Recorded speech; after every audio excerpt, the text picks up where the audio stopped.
And we're dancing to our music. I love our song. Welcome to the Friendzy. Hi, I'm Melissa Carter. And I'm Jenn Hobby. And here is our mission statement and our promise to you. The Friendzy is here to change the conversation around age so that you can celebrate all your years rather than lie about them. We are ready to share an honest and humorous take on what it means to claim your real age while rejoicing in it. And we're dancing to our music. I'm keeping this in the video. We're Laverne and Shirley. With a little glove going down the conveyor belt. I'm Melissa, and I once dated a woman who was part of an undercover sting for the Ku Klux Klan. What? I'm Jenn. Sometimes Jennifer, but never Jenny, except for one softball coach who I was way too intimidated by to correct. He's the only Coach Brudebaker's the only one who's ever called me Jenny in my whole life. I'm Jenn or Jennifer. That's it. Holy crud. I got to know more about that story before we talk about today's show. Okay, so I'll tell you really quickly. Yes. So it was a woman that had been a cop. And when we dated, she was no longer a cop. She was doing something else. But I was at her place and found her name on a Ku Klux Klan membership certificate. And I thought, I can't date her. Like, I was ready to walk out. And I don't know where I found it. It wasn't hanging up or anywhere. It's like it was somewhere. And anyway, and I showed it to her, like, what the hell is this? And she laughed and said, oh, that was when I was a cop and I was part of an undercover sting because apparently the Ku Klux Klan in some place in Georgia was running drugs.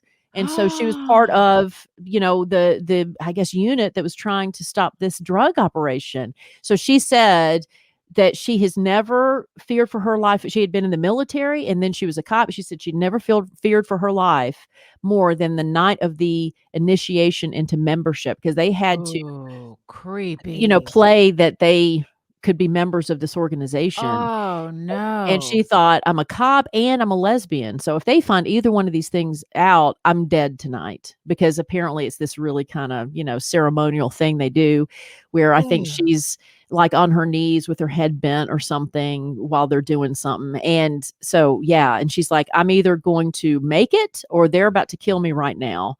And obviously she made it, but yeah, isn't that crazy? But I remember thinking that's like a movie. Yes. And it was it was shortly after I moved to Atlanta. And I was like, I can't believe this woman who I'm in love with is a KKK member. So, I mean, the 5 minutes before I asked her about this thing was very hard for me, but yeah, it all was fine. She's not racist. She hates that organization. She was. Did they bust him? Like, they did bust him. Yeah. They did bust him for the drugs. Yeah. So, there you go. I hadn't thought of that story in forever. Did it turn you on a little bit? You're like, yeah. Hell yeah. Well, she was also, I tell you what turned me on more. Well, that turned me on, but she was an MP in the Army too. So she was what does that mean? That mean military police. Hey. So she was a tough chick. And hot too. Yeah. See, and if she's listening, because she's over 40. So if she's listening, just know I still think you're hot. I thought I was tough by playing softball. I got nothing on her. Nothing. No, you were softball Jenny. So there you go. Yeah. Not tough anymore. It's not even cool. All right, coming up on today's show, today's guest is Kristin Conner, Executive Director of Cure Childhood Cancer. Under her direction, this organization has raised over $67 million for the mission. As a cancer mom, I'm blown away by that.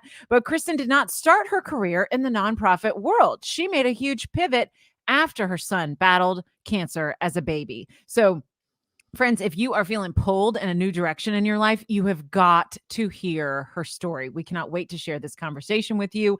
And plus, coming up, Melissa's got a pep talk for your week that is going to help you walk a whole lot taller. So, Jenn, I mean, I've already, told you about some of my love life. So I'm curious, how are you doing this week? I mean, any juicy tales to tell? Well, Melissa, I'm giving up on perfectionism, and you were witness to this yesterday. Right. Okay. There's a lot of balls in the air going on in life, I think, for women in general, right? We're moms, we're working, we're taking care of family, trying to stay connected with friends, doing all the things, right? And the Yeah. self-care we're supposed to add to that list, right? And And which I just usually doesn't happen. am so frustrated with myself that I dropped a big ball yesterday. Melissa and I had an interview for this podcast lined up, and technology was not working in my favor, and I whiffed it. I didn't even know that it was happening, and so I feel so bad.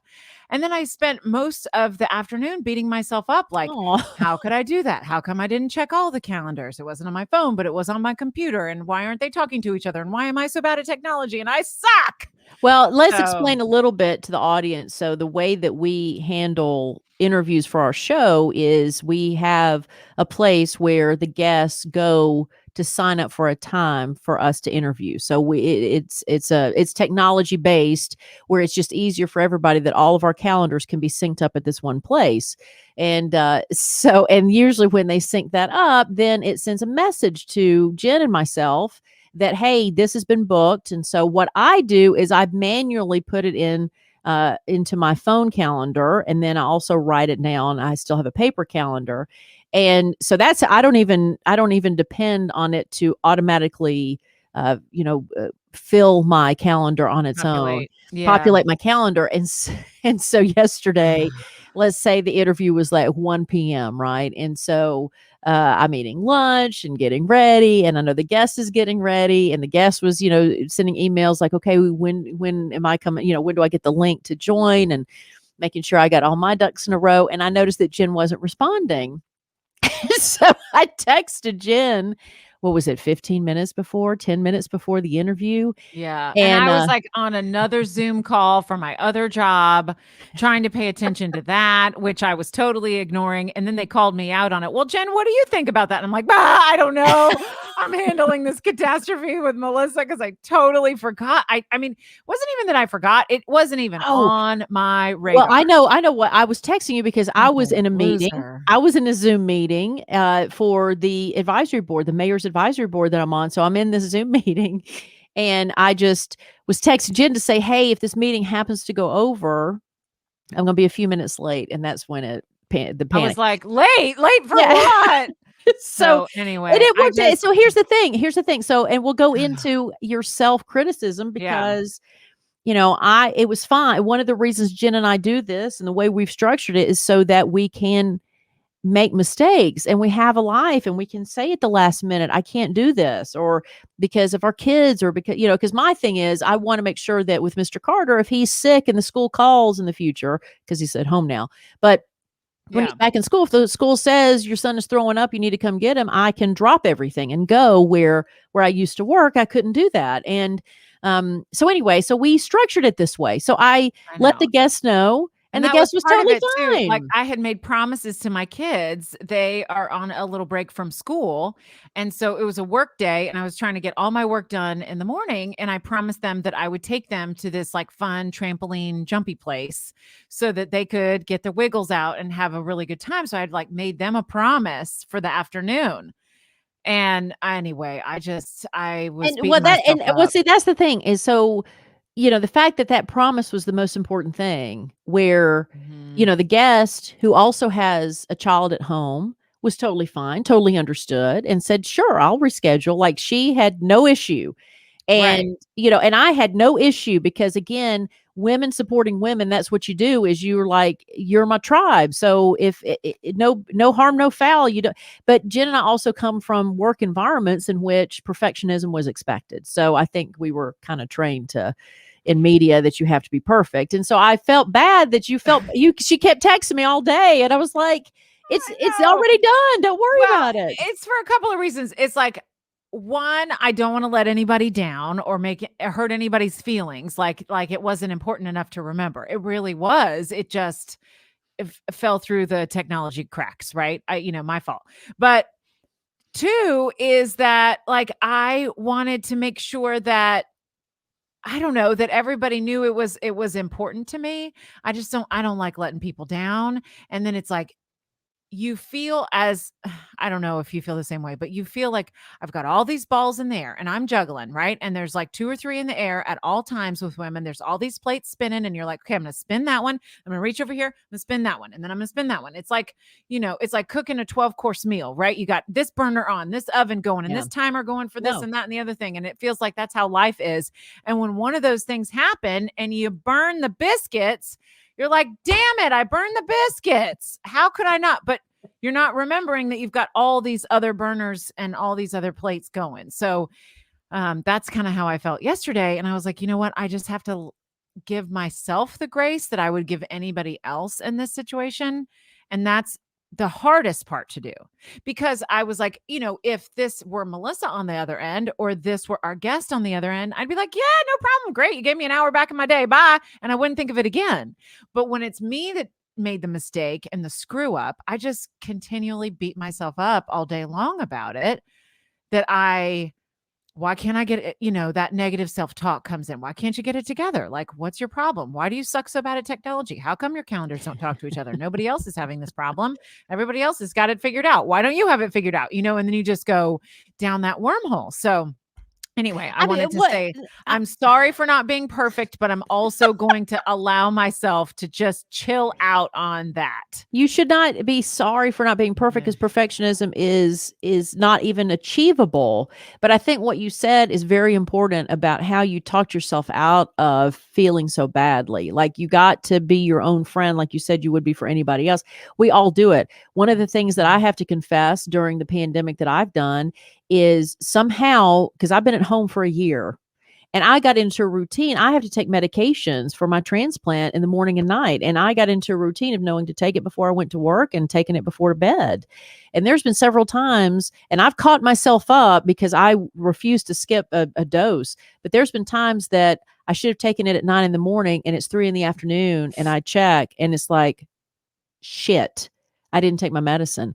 And so I literally have Post-it notes around my kitchen, because that's where my medicines are, to say, take your medicine. So it's like, somehow, without a routine of leaving the house, I have put myself in danger, right? So Right. and my self-criticism has been, well, you were so conservative about the pandemic because you want to save yourself and help your son have his mother, but yet at the same time, you can't fucking take your medicines for your kidney that you've had for 18 years. Like, so, I mean, pardon my language. So, I mean, but that's the language I use for myself. And there have been times just like you where I've said, Melissa, if this was somebody else you knew that had made that mistake, how would you treat them? And it's nothing like how I was treating myself. So I get it. Like, there are times where you're stunned at the results of your own actions or inactions.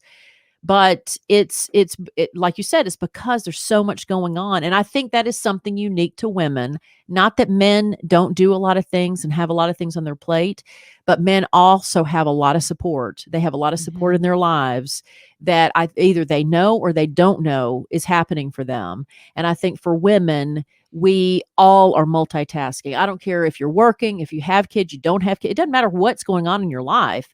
I think women have been multitasking. And I think the older we get, a lot of times it's harder to do. It's harder to have the stamina to do all this. And I think that we expect the same things of ourselves that we did when we were younger. And it's just not possible. I think it's okay to have certain limitations, whether mentally or physically, to where you have to, like you said, give grace and understand, like, if you're not good at technology, that's okay. Don't try to improve the fact that you're not good at technology. Just work around it or have somebody help you.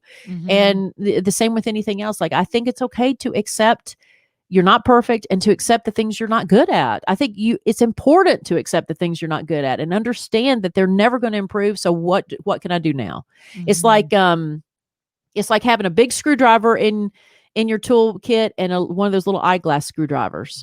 The big screwdriver is your strength and you still got a tool for the weakness, but it's never going to be that big screwdriver. So you might as well accept that. So Jen, you're fine just the way you are. You say it to everybody Thank else. you. I know. Well, and I just wanted to say thank you for the grace that you gave me yesterday. You were very kind and I like felt bad. dropped I was me like, off the ledge. she's still texting me. Jen, And why are you still texting? and our sweet guest was so nice too. I mean, her reply was, "I'm just glad to see that you're normal like the rest of us." And I was like, oh, maybe I put out this image that I'm not normal and that I don't screw Oh things God. And up, here or you go maybe again. And then you just and then spiraled from a compliment. no, I know, but I appreciated her response very much. It was like a hug. It was like a pat on the shoulder, like, "It's all right. We all screw And up," we'll tell you who that you guest is know? when she comes on. When she Yeah. comes on, we'll talk about that. I'll thank her for the grace too. Yeah. So, well, anyway, thank you guys so much. Now you because still don't feel better, I can tell, I but do. you're I'm gonna getting start there. you're gonna start absorbing this information. I'm You're getting not there. perfect. You're Yes. not perfect, and you're not supposed to be. Thank you. And if you drop the ball, you're not alone. See, I dropped the That's right. ball and I'm okay You're to normal. admit it. You're here with friends. It's called the Friendzy. Okay. That's Thank right. you for checking us out. For our very first subscribers who leave a 5-star review, you are entered into a drawing for an all new Echo Dot 4th generation smart speaker with Alexa. We're going to pick that lucky listener coming up on March the 12th. So all you need to do, subscribe to the Friendzy podcast and leave us a 5-star review. Melissa and I are so excited to share with you this conversation with Kristin Conner, Executive Director of Cure Childhood Cancer.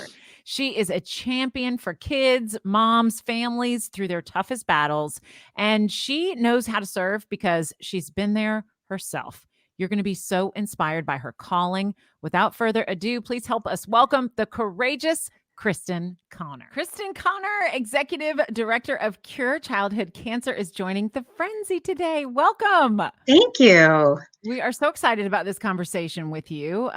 For our audience, Kristin is the Executive Director of Cure Childhood Cancer. And under Kristin's leadership, Cure has raised more than $67 million, Wow. investing nearly $32 million in pediatric cancer research. They've launched a precision medicine program for gene-based therapy and added many more important patient and family services and more. So we are so excited to have you join us today. Thank you. I'm thrilled to be here. So, Kristen, as we get started, can you share a little bit of your story? Like, where did you grow up? Share a little background on how did you get to where you are today? Yeah, well, I grew up here in Atlanta. I think I'm one of the few natives left here. Went to Lakeside High School in DeKalb County, and so then went to college at Vanderbilt and then law school at UGA.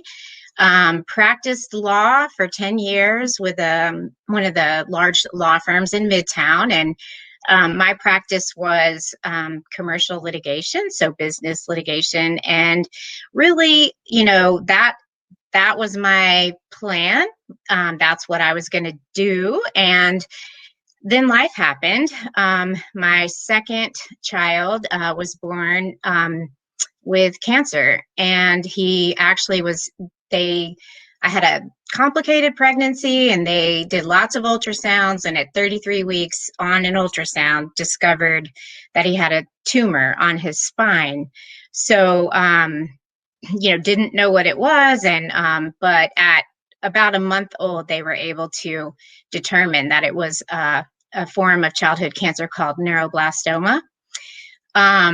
So that was a shock, as you can imagine. I didn't know up until that point that a baby could be born with cancer. And that was just, it was 2 years before he was cancer free. And in that time, I spent a lot of time, as you know, Jen, at the hospital, and just really bonded with a lot of other moms in particular, and saw what they were going through with their children, and got exposed to things like bone marrow transplants, and I just had no idea. And so when we got to the other side of it with our son, I just couldn't let it go. I started to do some learning about kind of the state of childhood cancer in our country, and what a big problem it is, and how little that we're doing about it as a nation. And I just felt this really strong need to do something. And a lot of our friends' kids were still going through treatment, and then I saw one not make it, and that was just so devastating to me. So I had the opportunity to kind of jump headfirst into this world of childhood cancer and really do my part, right? And so I took a leave of absence first from my practice to work with a national childhood cancer nonprofit out of Bethesda, Maryland, and did that for about a year and a half. And tried to, kind of decide, do I go back to law? Do I not? And I just couldn't. So I joined Cure in 2006, March. It's been 15 years almost. And, the rest is history, I guess. So that's kind of it in a nutshell, Well, Kristen, as you spoke, I thought about, the beauty of women that I think a lot of times is turned against us is this emotional lead that we have. Like you Mhm. said, you couldn't go back to law because it didn't feel right because of what you've been through. But Right. then the other thing is, I think for a lot of women, there's a lack of confidence in themselves to do things, to make change. And like in your case and a lot of other cases, a lot of times it's this catastrophic event that can kind of bring up that confidence and bring up that drive. So, how difficult was it to make a transition professionally despite, the trauma that you were going through, but just to make that transition into a kind of a message for women that you don't have to go through something traumatic in order to be able to do what you care about, that's Oh, okay right. to be driven by those emotions. Yeah, and I'm so glad that you brought up confidence, because I definitely think that was something that has challenged me over the years. And I think going into this, even though I had been through this trauma of childhood cancer, and I still didn't know anything about nonprofits, and so I didn't have that confidence. It's why I took a leave of absence. I didn't, I kept my foot in in the door a bit, and wasn't sure. And so, I think that for me, when it was such a strong pull for me to the fact that I felt like there was just something, there's a wrong in the world, right? That these kids are not, we have a problem with this disease in children, and we have incident rates that are climbing, and we're not investing, as a nation in solving this. And I just felt like it's time for the kids, and I've got to do my part. And so I think for me, gaining confidence, it was kind of one step at a time. Like, I didn't just jump into it. I kind of stepped, a little bit into it. But once I got there, I think I felt like I just couldn't go back. Like, I couldn't be in client meetings talking about, a business dispute, like while there were kids in the bone marrow transplant unit. That just did not feel right to me at all. And so I think that I just felt so strongly about it that taking that leap, it almost wasn't a choice for me. I just had to do it. There was just a wrong that needed to be, addressed. So that's what drove me. And it's listening to that inner voice, isn't it? It's like so many women have that whisper, right? That's in there.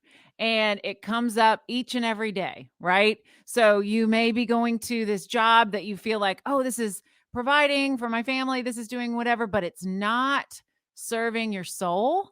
And it's listening to that whisper. And it seems to me that you were called and you listened to that whisper. Well, I didn't even really believe in callings until it happened to me. I really didn't. And to me, it was such a strong pull. Like I said, it didn't feel like a choice. But here's the other thing. I think, Jen, that when you feel it in your soul, you know, when you really feel strongly about something and passionately about something and you step into it, you're better. I'm a better executive director at Cure than I was a lawyer. Like, I think I was fine. I think I was doing fine. And, you know, didn't have any plans to leave, but this is just my thing. It's where I'm supposed to be. And I feel like all of that training that I had, the law school, the 10 years, and, you know, litigation, which is advocacy, was training for this, and to put those skills, you know, to work in something that really matters to me. And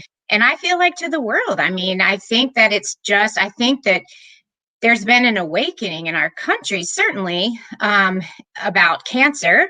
And I really credit the breast cancer community for that, and, you know, cancer awareness. And I think it's time for the kids. I do. And it's time for us as a country to wake up to, you know, this very devastating disease with climbing incident rates. You know, we need to solve it. So I think you're better at what you're really, you know, passionate about. Here's something I want to bring up that you said that I think is so important, because Jenn and I here with the Friendzy, one of our goals, our purposes, our missions, like you said, like we are led by emotion to let women understand they're more valuable the older they get, not less valuable.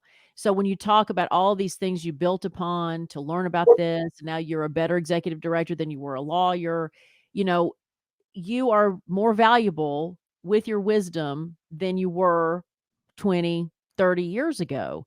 So can you touch upon that a little bit about how women and age is something that we need to also address so that they don't feel insecure? That confidence should not go away just because their body is changing as an older Oh, woman. yeah. And I mean, that's such a great point. I was actually thinking about it this morning. I was thinking about when I started this, and just, oh, you know, I think, and I've seen this as I've sort of worked with younger women and mentored younger women. I feel like I wasn't, I think I wasn't always ultra confident. And I think that in my younger years as a lawyer, my firm and the partner that I worked for, he was a throw you into the fire kind of person. And so I was often in situations where I was deposing. We did lots of depositions. I was deposing these senior executives that were, I mean, I was a baby lawyer, and I was deposing these very experienced people. And I did not feel confident at all. And, you know, I think that I had to dig deep, and, you know, it's a little bit of the fake it till you make it thing. And, you know, and over prepare, just prepare like crazy. And that gave me confidence, that level of being prepared and the level of sort of seeking knowledge that I did. But now I feel like, wow, I mean, you just learn so much, right? You just learn when you're over time, and you're faced with all kinds of different experiences, and you do get, you know, more wise, you know, you do. And I think that you're just informed by all these experiences. And what I have struggled with on this side of it, being older, is the young women who resist the mentoring, who I feel like I have seen a little bit of that. It's like the teenage phenomenon, you know, when you've got a teenager and they think they know more than you. I went through that twice already. And, you know, and then they realize, You and I aren't there yet. We're getting there. I mean, there. yeah, it happens. Yeah. And then they're like, wow, like you actually did know what you were talking about. You actually did know. And you're like, yeah, I actually did. I'm not like, and I see that in some of the young women that I've worked with, that resistance to mentoring, and that I know better than you. And I really think humility is really important, because there's a lot to learn, and you can learn without having to learn the hard way, you know, and without having to make mistakes to learn, and that kind of thing. But oh my gosh, I think I wouldn't go backwards. I wouldn't. I don't. I love the fact that I know so much more. And, I think that I'm going to be somebody who learns until, I hope, the day I die. Like, you never know it all, and I don't want to stop learning and stop growing. I'm not there yet, but the more life experiences and work experiences and managing people and all of that you go through, you just have far more experience to draw from. So that wisdom does get deeper as you age and have more experience. And that's something to celebrate. That's I why we're agree. doing the Friends. That is something to celebrate and rely on and remind yourself of when you're feeling less confident or getting messages from the world that we're not as great as we know inside that we are. So Kristen, I wanted to talk to you a little bit about the families and the women that you've served through Cure, because we referenced it a little bit earlier, but Kristen and I are in the club that you never want to get that invitation to. So we're both cancer moms. And we are both blessed cancer moms because both of our children survived it. It was interesting hearing you talking about your son as a baby, and my daughter Reese had cancer as a baby too. And I didn't even know babies could have cancer. I didn't was the either. same way. I didn't either till Jen's daughter got it. I Yeah. had no idea. It was like, wait, what? And so, I know that I met a lot of people through that journey, and the people you met through that journey changed your career path. But what I also learned is about choice when handling hard things in life. And I'm guessing that you've watched some families choose a more positive path and others choose a different path to go down. So from the women and families you serve, like, what have you learned about choice and how we can handle hard things? Yeah, I mean, I definitely have, Jen, but I just want to say, like, I'm going to offer this, but without any judgment, because the pain of losing a child is just so,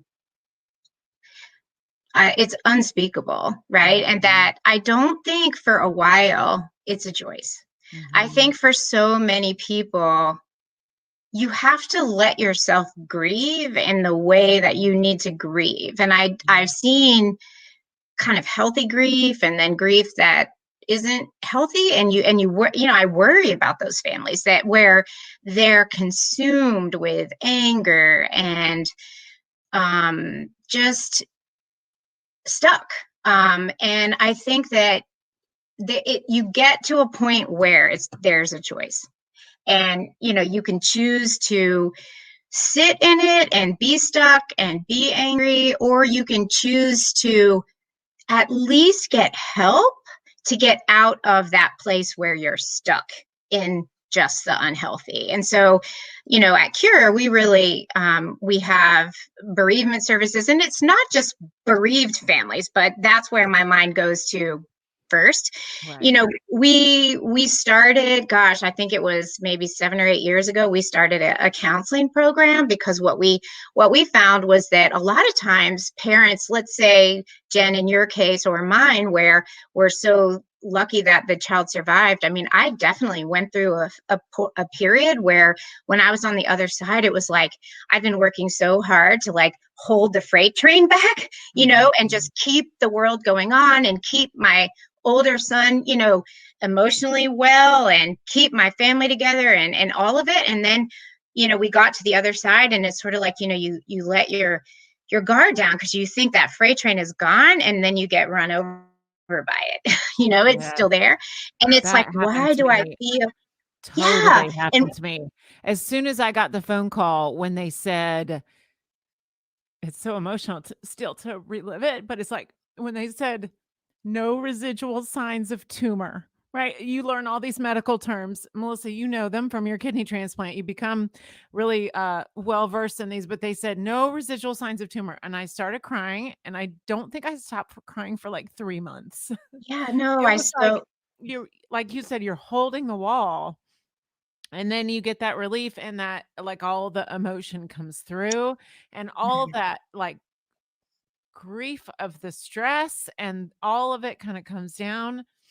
So I know And grief, I exactly. mean, gosh, I so understand. Like, it gives me chills to hear you talk about it, because that's, a lot of what I experienced too. And I think that, you don't even have any time or energy or anything when you're in the midst of it to process what you're going through, to process that a baby, a 4-week-old could have cancer. Like, that is our world, that can happen, and all the other things. And so I think it isn't until, and this is true with like all kinds of major stresses and crisis in life. Yeah. When you're in the midst, you just are getting through it, and then you get to the other side and you start to process it. And that's where, I mean, PTSD is a thing. Like, it's a real thing in our community. And And I so, think, and I think currently, I think we're collectively going through the same thing, that we don't realize that once this pandemic is over, we're Yes. going to go through an True. emotional cleansing that I don't think we were prepared for, because it's going to be something that's going to be overwhelming for a lot of people. oh gosh, I agree. And I think, you get to the other side, and you start to process and you start to feel all those things. And then it's like, why do I feel this now? Now, why do I feel it? And so, yes, we're going to get there. And, I went through that with my child, and Jen, you too. So, at Cure, we started a counseling program really to help those families whose kids survived and are feeling all this PTSD, to work through it. And, over the years, it's expanded much more than that, and we help a lot of challenges that come up in our world. But to your point, I mean, I think that that choice. Okay, so back to your question about the choice is like, recognize it in yourself and know that this is normal when you go through a crisis. Yes, this coronavirus and what it's caused us to live, and all the things that we've been going through in our country in the last year, I mean, it's traumatic, right? And so, yes, I think we are going to experience that. So recognize that you do have a choice in working through it. It doesn't mean, I'm really not a fan of that, make yourself be positive, because sometimes you just don't feel positive. But I do think you can get help, and there's a lot, whether it's online, and there are things you can read that really resonate with you. But I don't think we have to sit in pain. I think that we can choose to get the help we need to move through it to a better place. Mm-hmm. That is Absolutely. so important. I'm like letting that wash over right now, because it's true. The choice isn't necessarily the emotion, but the choice is to get help to get through the emotion, and to lean on others that have maybe been in the place where you are, whether Well, and that's going right. through a cancer crisis, or whether Mhm. that's going through any sort of big change in your life.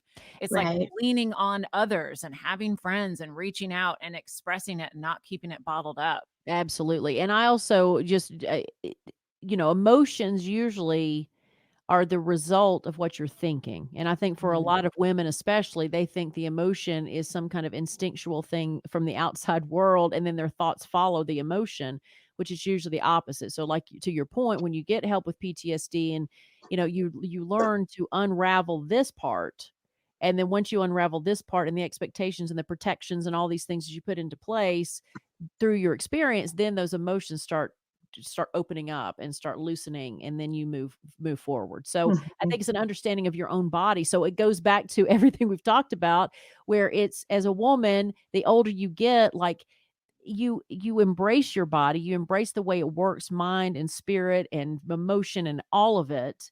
And then you thrive in the wisdom of all that. You really make the choice to do that, because I think it is such a disservice to yourself to constantly insult yourself, Mhm.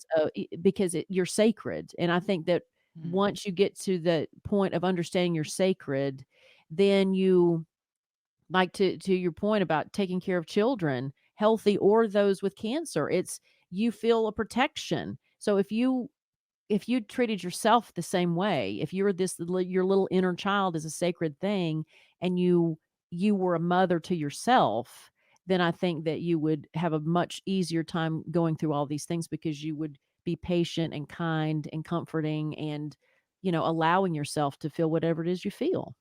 Yeah, I think that's so wise.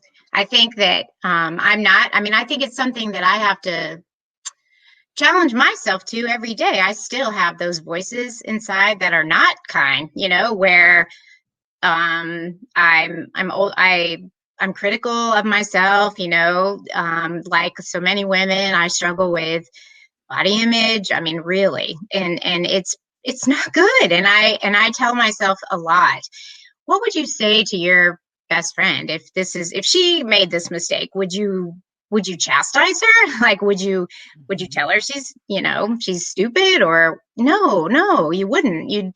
And so, I try to challenge myself to think of that, think of how you would treat your best friend or your sister, or what you would say, and they'd be words of encouragement. So encourage, I mean, it's a discipline. I think it takes discipline to do that and remind ourselves to be kind to ourselves, and to yeah, it's a for me, I think that will be a lifelong, kind of struggle, but it's important to keep working at it.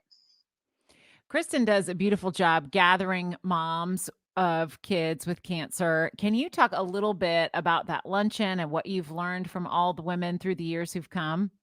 Yeah. So the luncheon that you're talking about started back, I think 2005 was our first year of it, and I was not yet at Cure. So we started this out of my dining room, and Tom Glavine, the baseball Hall of Fame pitcher that played for the Braves for many years, his wife and I were friends and had a mutual friend whose child had cancer. And I mentioned to you guys that after my son was, kind of on the other side of this, I saw the first child that I knew die.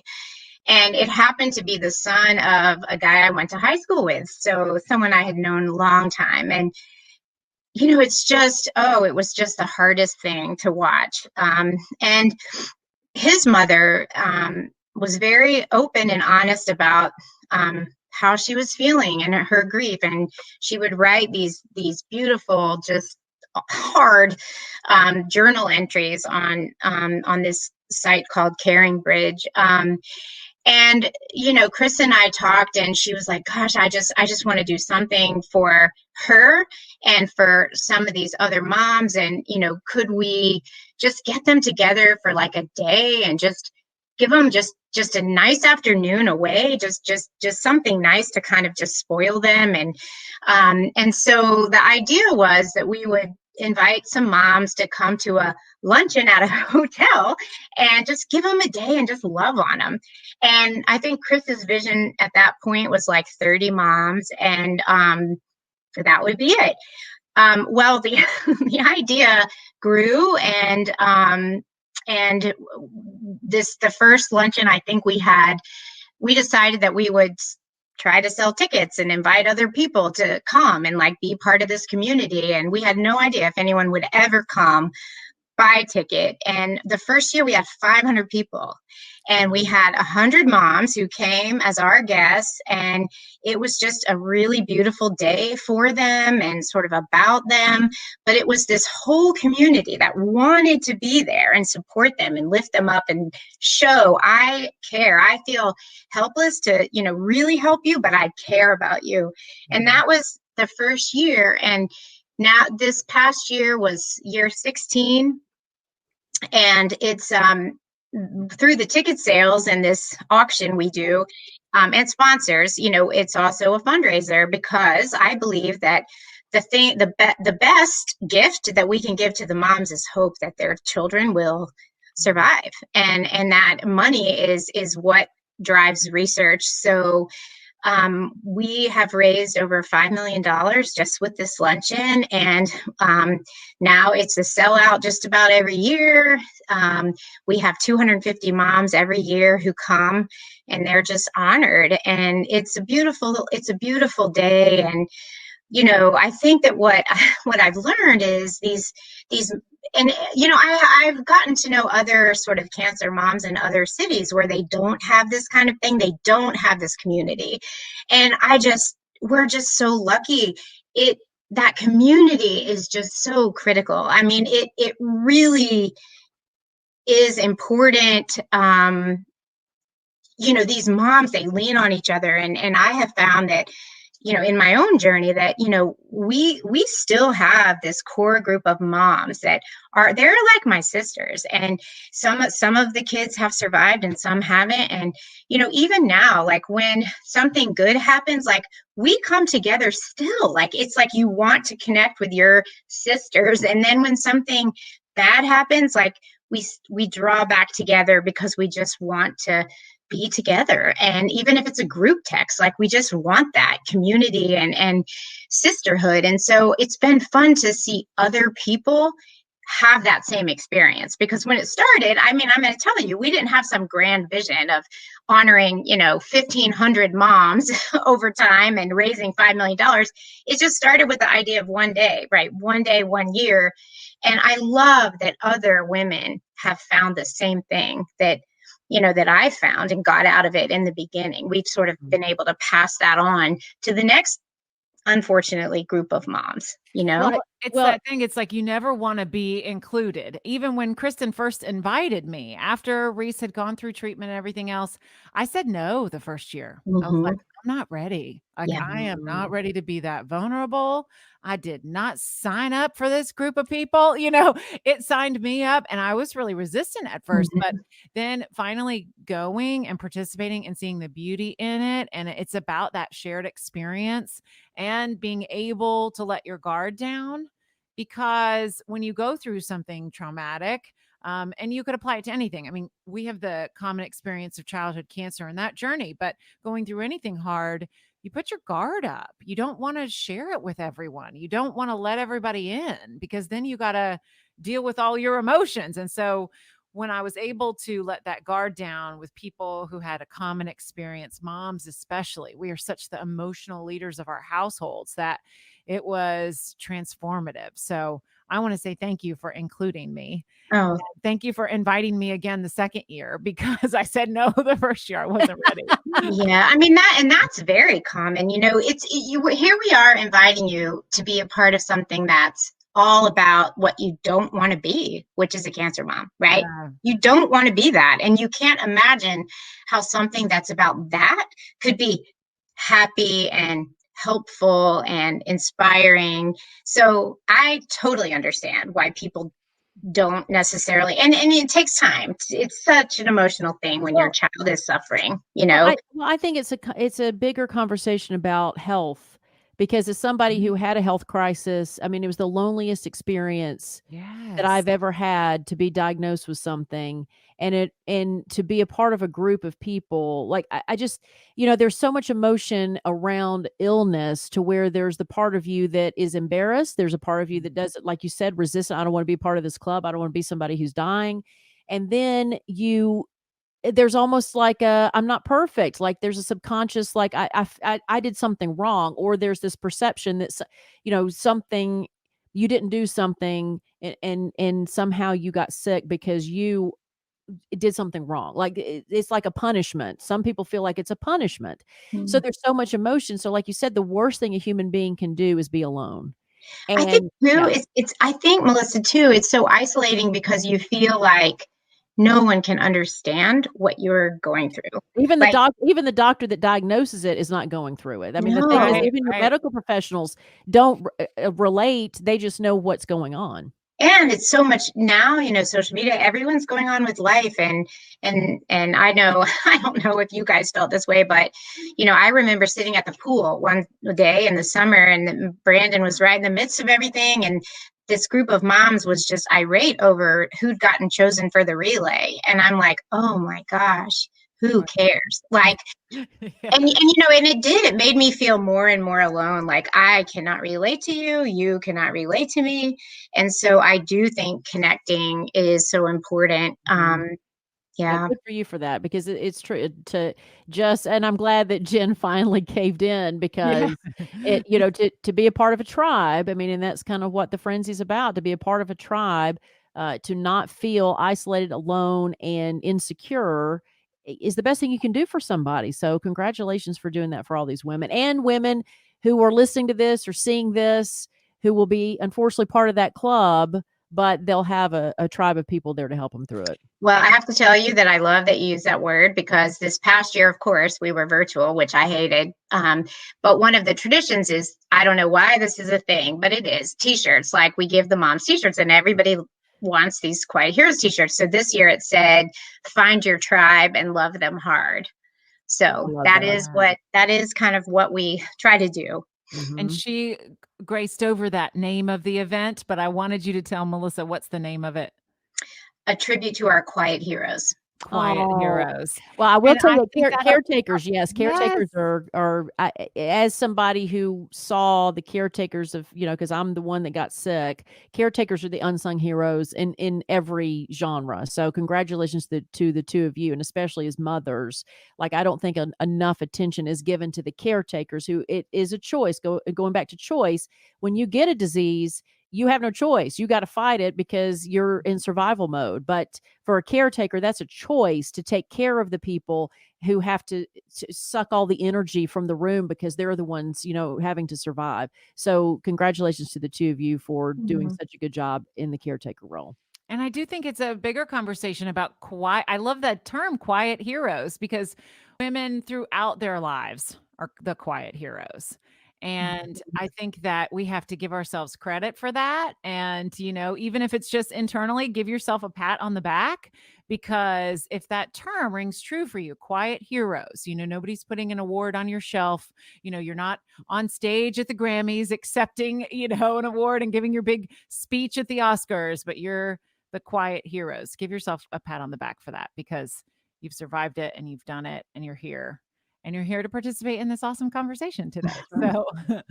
So, Kristen, I wanted to ask you, as we wrap up here, tell us about celebrating your birthdays, and how do you feel about celebrating birthdays now?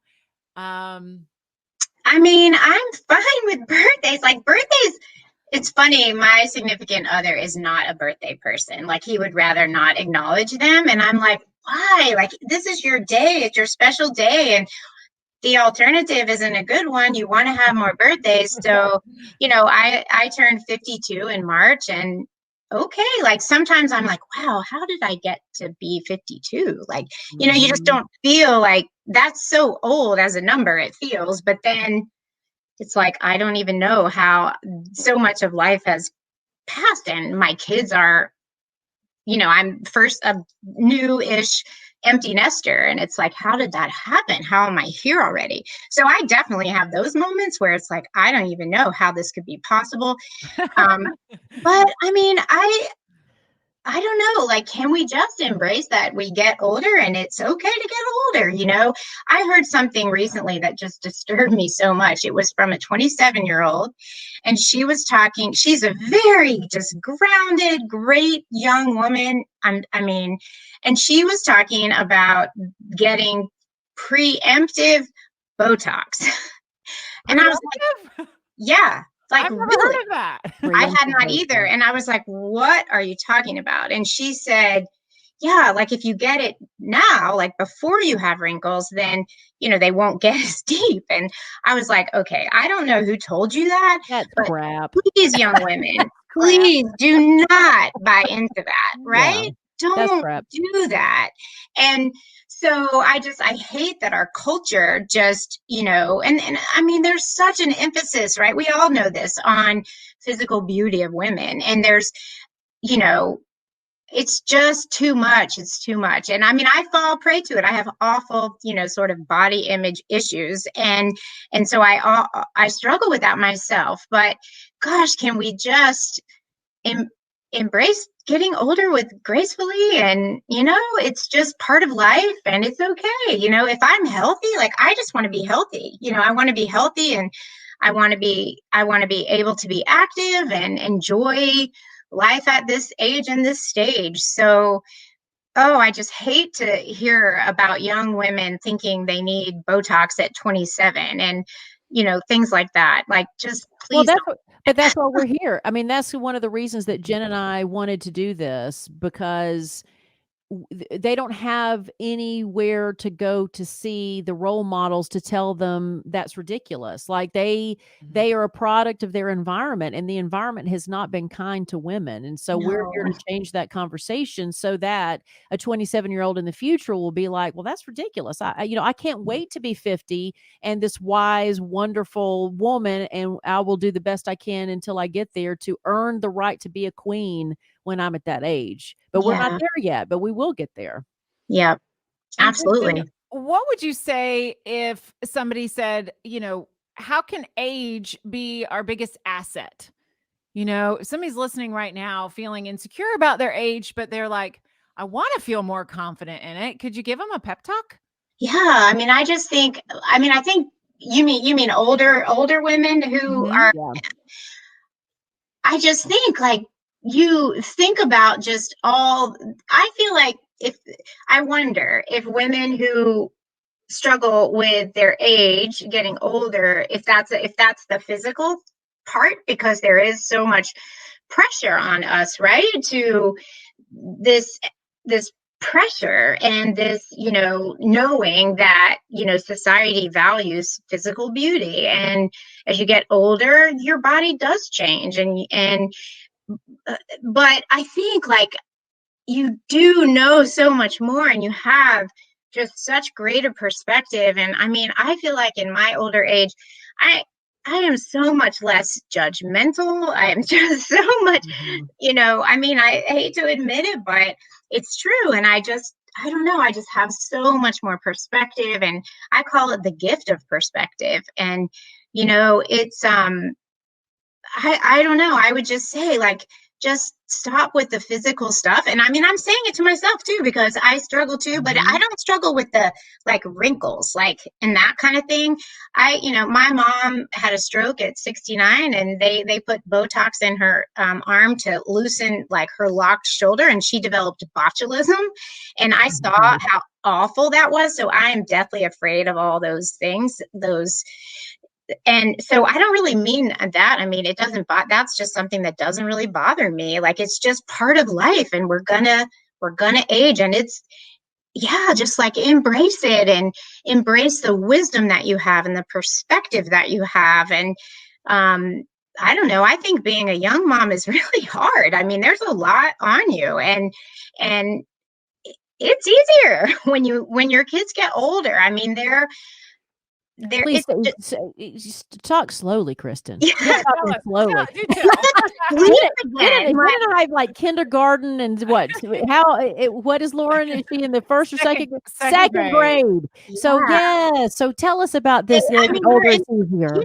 it's like it's fun I think it's fun at like every stage, but my kids are young adults, and they value my advice. They call for my advice. Now we get together, and it's like, I just love it. Like, seeing them become their own little adults, and you see like, wow, they actually did absorb this.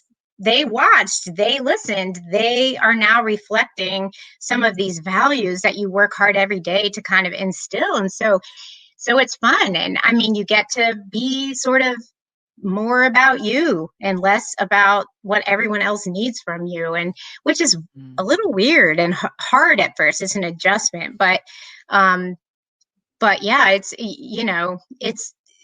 hard to imagine when your kids are young. But I don't know, I just don't think we need to dread getting older. I don't think so. I think you have a lot to contribute to the world when you're older, and you have perspective and experience to draw on. And I encourage your young listeners too Yeah. to don't be like so arrogant and over, and thinking people that are ahead of you don't know. Don't be like the teenager. Don't embrace the mentoring.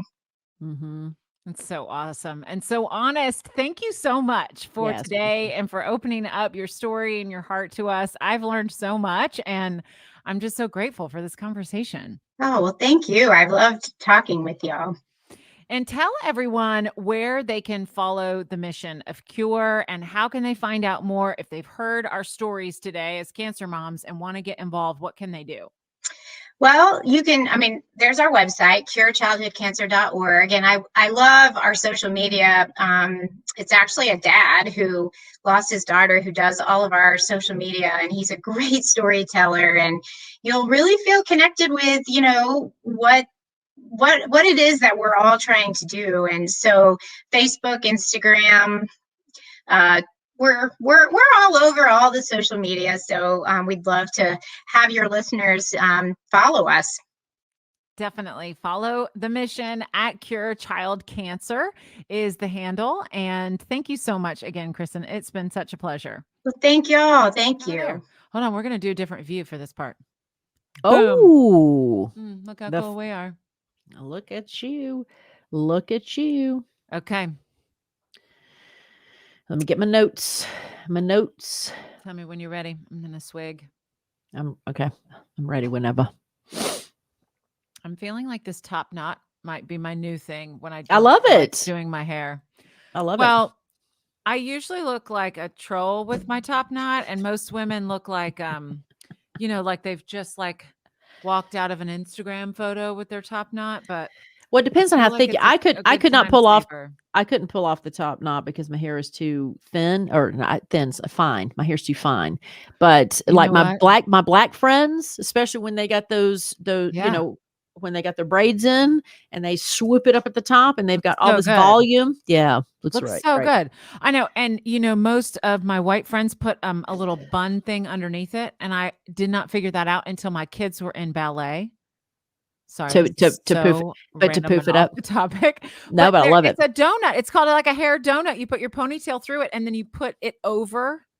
I'm going to bring it and show it to you. It's genius. And I'm like, that's how they all look so cute on Instagram.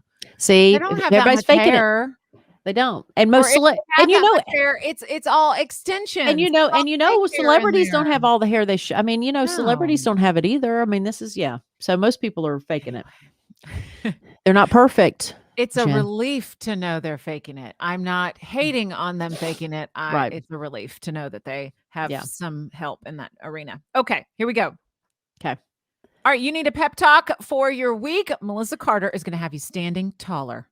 That's right. Yes. So I want you to think about the way that you think about yourself. Okay. So the way that you look at your future is usually something of, at this age, dread, or something at this age of, well, I'm just making do. I'm thinking of women I know who were over 40.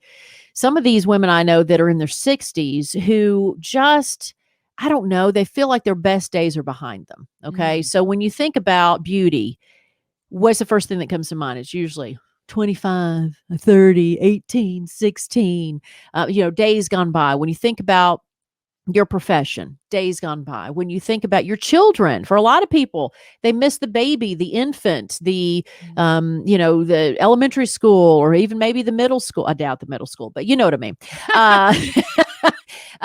So that's the mentality. I don't know why we do that the past is better than the future, that maybe it's the rose-colored glasses, hindsight's 2020, but that's what I want you to change this week. I have a mantra for you, mirror mantra, that I actually stole from a candy wrapper. Okay, so I have mentioned in the show before that I love chocolate, and the older I get, the more I'm trying to be kind to my body. It's dark chocolate, not milk chocolate, but Dove. And they're not an endorser, but I get their little dark chocolates, right? You can get them in the bag and stuff. My masseuse has a jar where she has the Dove dark chocolates there. And inside the wrappers are feedback from people on advice to make you feel better. Okay. And so I'm stealing this from Aaron in Kentucky because they give their names. So and I have this Dove wrapper that I've actually taped to inside my kitchen cabinet to remind me of this. And I want you to do this for your mirror mantra. So Aaron from Kentucky, this is for you. You should always make your past self jealous. Always make your past self jealous. And it struck me when I read that, because I thought, we don't naturally analyze life that way. We don't think at 50 years old that, you know what? I may be doing things right now, but when I'm 60, I'm going to even be better. And so I have to be jealous of the 60-year-old Melissa. And the 60-year-old Melissa needs to be jealous of the 70-year-old Melissa. And the 70-year-old Melissa needs to be jealous of the 80-year-old Melissa. And so I want you to do that regardless of your age, which you should not be lying about, as we tell you. You should always make your past self jealous because of the wisdom that Jenn and I talk about, because of the experience Jenn and I talk about, and because my 60-year-old self is going to know so much more and be so much more financially successful, is going to be able to see my son at a different age and have all these different experiences and time spent with my son. You know, maybe my 60-year-old self will also be in a relationship, which my 50-year-old self is not in. My 60-year-old self may be, I don't know, winning awards or writing books or taking walks in parks around the world, or, you know, I don't even know what my 60-year-old self's going to do, but I have to get into the mentality of, I look forward to knowing what that woman is like. I look forward to seeing what she's doing. Because the problem with women is that when we think about 60, we think about 70, we think about 80, we think, oh, how wrinkly am I going to be? Oh, what are my boobs going to look like? Oh, how much weight am I going to have? Oh, what's going to be broken down in my body? It's all about beauty. It's all about beauty, beauty, beauty. And we are sold constantly on beauty. And look, taking care of yourself is one thing, but then crossing that threshold into being self-destructive about how you feel about your beauty is another thing. And beauty is not all that we're about. So there's your mantra. You should always make your past self jealous. Look forward to the future you and think about the things that are positive about that and be fascinated by the things that aren't. I've told Jenn this before, like, you know, if your boobs are hanging past your belt line, well, just be fascinated by it. If you got wrinkles, be fascinated by it. Look at it from an observing perspective. Don't look at it as something that's a failure. Look at something like, oh my God, I can't believe that I'm old enough for this. I can't believe that's fascinating that my body's doing that. And then think about, but you know what? I'm smarter. I'm more engaged in the community. I am more compassionate to the people around me. Like in Jenn's case, the 50-year-old Jenn is going to be the one who is more graceful to herself than the 44-year-old Jenn is. So right. Again, always be jealous of your, you should always make your past self jealous. I love that. So good. Thank you, Melissa. That's going to run over and over again in my head all week long. Okay. We'd love for you to leave a review and win a prize. We have this awesome prize for you if you leave a 5-star review. You'll be entered into a drawing for an all-new Echo Dot 4th generation smart speaker with Alexa. We're going to pick that lucky listener coming up on March the 12th.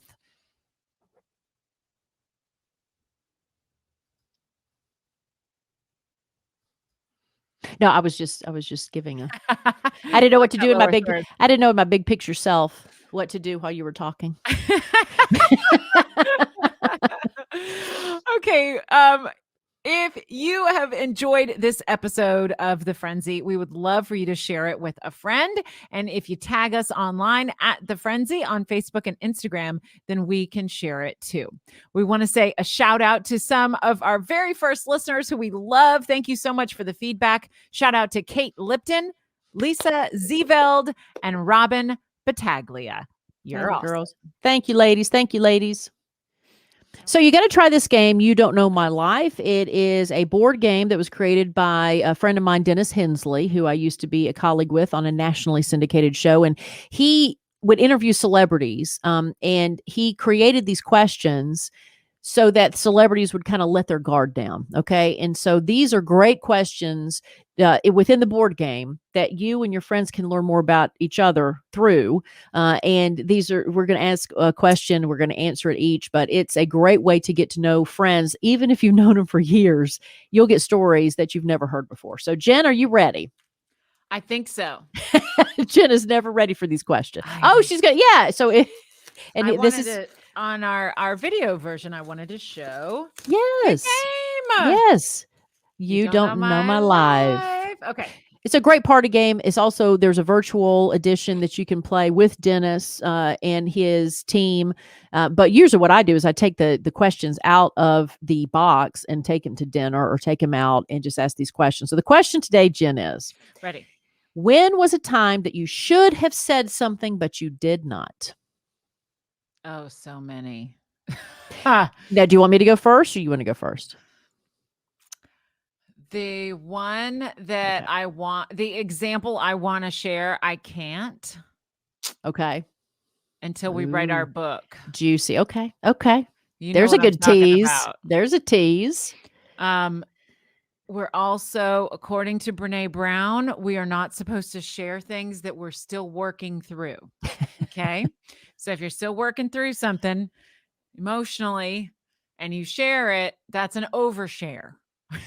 Okay. That's Not true. No, that's true because I think a right. lot of times you have to absorb and process before you make it open to other people because then when you get feedback, you take the feedback the way you're supposed to, right? So So what's there's the tease is that story will be in our book when Melissa and I write our tell-all about radio.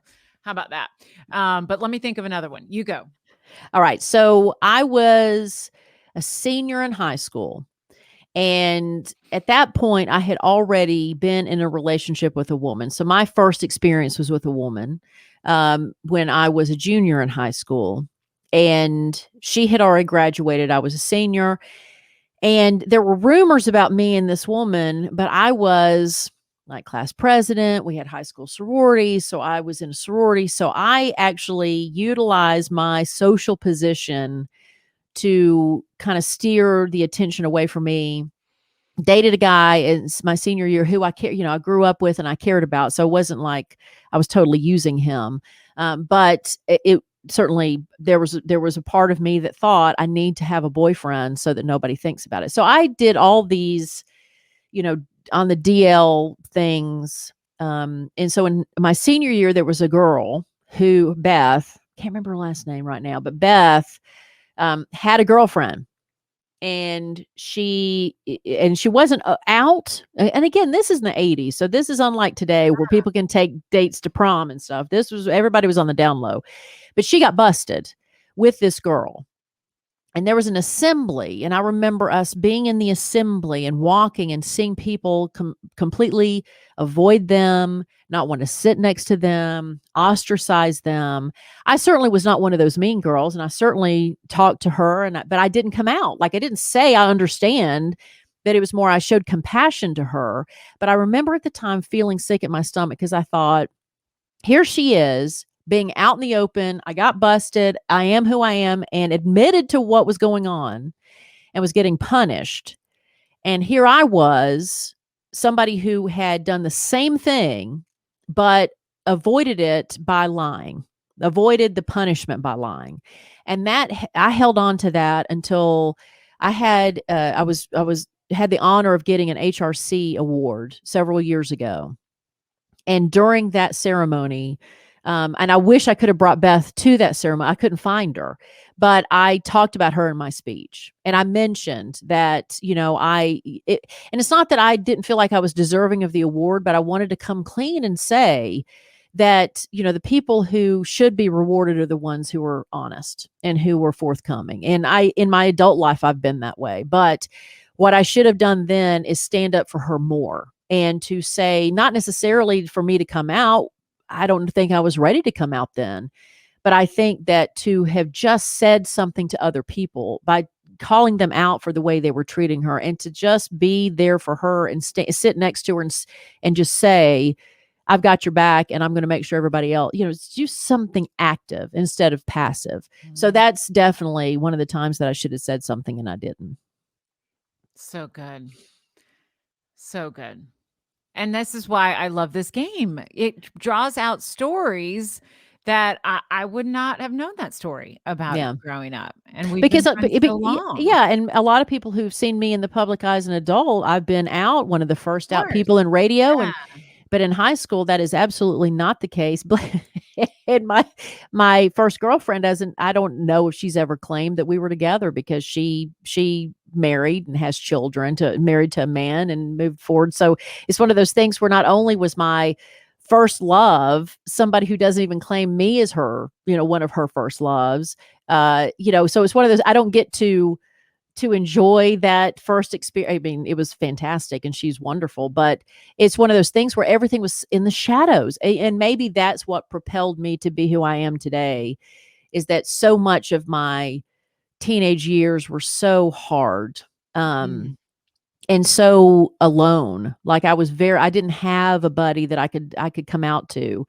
The people I came out to, one of my dearest friends, is somebody I came out to, but not till college, so when I was going through all those things, nobody knew, and I had to do it by myself. And so that's something that should never happen. Nobody should ever have to go through anything alone. So again, you take something bad, you make something good out of it. And I think my passion, as being out as an adult has everything to do with the way that I grew up, which was not a fun experience. And I don't think you can blame your teenage self for not stepping up and saying something to Beth or being an active participant in that. The weight of the world was on your shoulders at that time. I mean, you grew up in small town Tennessee.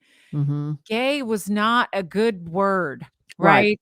That was not a word that you wanted to be associated with. And this is long before Ellen, long before the L word, long before. I mean, there was not. This was before. This was when it was. I'm not even sure. Was it still in psychology? Like at some point in psychology, being gay was a mental illness. So I mean, like this was. I'm so glad that things have changed to where there's a little more exposure for young kids. But young kids still are scared to death, and young kids still feel isolated, but at least there's some kind of resources out there that I didn't have. But you got to forgive teenage Melissa. Yeah, that's true. For not being perfect, right? Like we said before, but Yes. But you have to remember all the things that were going on in your life and juggling, and forgive her. And I think that you coming forward, like you said, with that HRC dinner, or even so generously sharing the story now, is a way that you're making it right. Right. You're not taking that moment to the grave. Right. Exactly. You're sharing it, being vulnerable about it, and you're changing the course of it from sharing it and being honest. I can't beat that story. And there's not a competition. You're not trying to beat this story. No, I mean, I don't even know if I have a story that can match it. And I'm so tied up. You don't have to match it. This is not a comparison. I know. It's the first thing that comes to mind. And since you can't share what's going to be in our book, the then first one that comes to mind is the only one that I keep like mulling over, because there's this moment where I should have stepped up and said something in the midst of a lot of things. Okay. The only other thing that I can think of is that in relationships, and I'm talking about like boyfriends, from high school and all the way through adulthood, I should have told my mom when things weren't good. And I didn't. And that was a pattern that repeated itself in several relationships. And so I can remember feeling like I had to, when the relationship was going sour or bad things would happen, or you'd have a fight with a boyfriend, or you'd have a disagreement, or they made you feel icky or whatever, not sharing it and kind of dealing with it alone because it was embarrassing. And do you find, you brought up your mom, is your mom a confidant or? Yes. I mean, she's still one of my very best friends. And I feel like had I told my mom, it wouldn't have been as hard to get out of those relationships sooner. I think I had a pattern of being in monogamous relationships for way too long, because for a lot of millions of different reasons. But that's where I wish I could coach my younger self and say, when things aren't good, tell mom, and she'll be your confidant. And then she would have probably helped me get out of those relationships quicker. And not let them drag on, And I'm not to say like all the boyfriends or relationships were bad. There were a lot of great ones in the middle, right? But there were a few significant long-term relationships in my life that were not good. And I hid it when it didn't go well. Does it go back to that perfectionism you talk about? Because it seems be. like that's a theme where, Yeah, could you be. know, because there's no reason to be embarrassed that a relationship doesn't go well. And that's an interesting topic because, you know, when Katie and I broke up, because that's the longest relationship I've been in, and she's the mother of my child, that it took me 6 months to tell anybody. And Mhm. so I think there was a combination of, I don't want the feedback, because I was very disappointed in that. I was very devastated by that, because even though we had been in a bad place for a while and it naturally was coming to that end, there was a part of me that held on to, which I'm sure a lot of women do, that idea of, this was it. I'm going to be with this person the rest of my life. And she's really the only one I've ever truly thought that with. And so I waited like 6 months before I really shared it with anybody, because I didn't want to hear, it's like I didn't want it to be real, I Yeah. guess. And I waited to tell my mother. Yeah, so it's interesting you say that, because I do think we place so much importance on our relationship status. Right. And Um, I think as a straight woman, when you are intimate with a man, it makes it like you should stay even longer, right? Especially like I'm thinking back to like my first, right? Like the mhm, first guy I was ever with. I stayed in that relationship way, way too long because I had given up my virginity. right.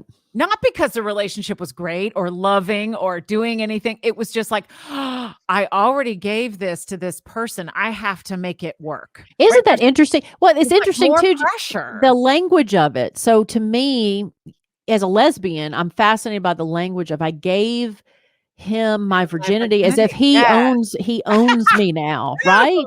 No, You know? And right. so it's just that we have the language of, Yeah. we're taught that language of, the guy has dominated me somehow, so thus I belong to him, and he's taken something from me, and I've given, like, it's an exchange of something where it's just, no, I had sex. Right. And I understand what sex is. I have it. So Right. that's the But whole I think thing. it's that Yeah, same like the Melissa teenager that was afraid to come out, right? yeah, Very different circumstances, and I don't mean to compare the two, but it's that same pressure of, oh, you're a teenager that had sex, so you should hide it. And if you there's always a fear of retaliation from guys too. Like when I was a teenager and had sex and was in this relationship, I stayed in it for a long time because I didn't want him to tell everybody that we had right. had sex.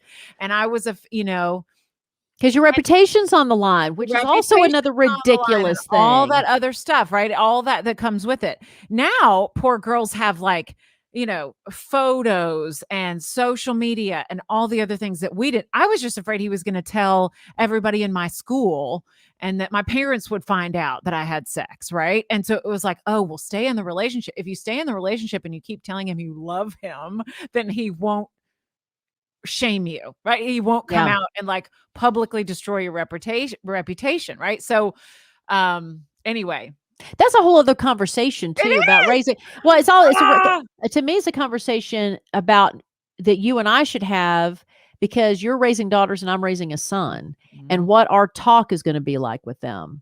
Because I have volunteered, because I love Katie and she's a fantastic mother.